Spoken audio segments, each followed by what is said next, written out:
Projects harimo buraro bw'abashabaru bugamba Health Center ya Kana, Placenta Peter Rindija Health Center ya Kashatu na Kamenar Kachigan Health Center ya Kashatu. Ebyo na mazero miliyoni 2 na mushanju kandi UPDF bikwasiza bembezi ba district ya Rwampara.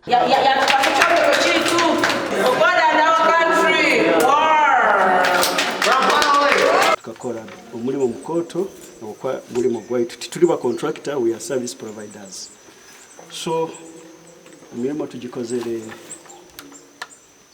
kairiko yabaye specified mu description zone mu contract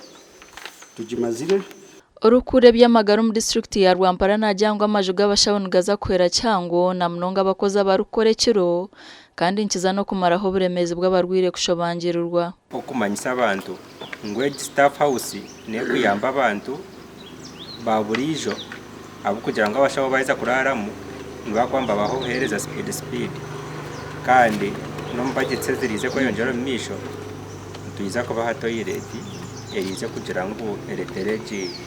staff house yaba yakoze sugwaje abebembezo n'abasimiri heri ya UPDF abwe merungi kandi bahamya ngo burumurimo gubakoze leta bakatungire kuteganisibwa bibagamba byona just recommend and put the stamp Mamnonga and UPDF for engineering brigade mwebare kantu batu bagamba amahema rungi kandi engineer brigade UPDF engineering brigade nabo bakora ki bayongeraho itwenga Rwampara. We don't explain, no one is complaining anywhere. Enda kusima ba UPDF twabakwasize contractage really mukatwihamaziga omisho ngwenerizo batwashemerwa mu rubugamba ho naba bayongera batongozo ko mbeke kisika cyo kwatita kari kibare Health Center ya Kashatu rukushangwa mugombora yandija ekisike kinitija kumara miliyoni 3.8 miliyoni 3 nimuzimanya 10 bibiri bishaje namana kutahariya urukuba ichombe ko kiriya bakitamu almost billion yesent ejura yagwa munonga kiriya kisika kibasa kuija na mizi twaro irwairo litu hata orokwenda protect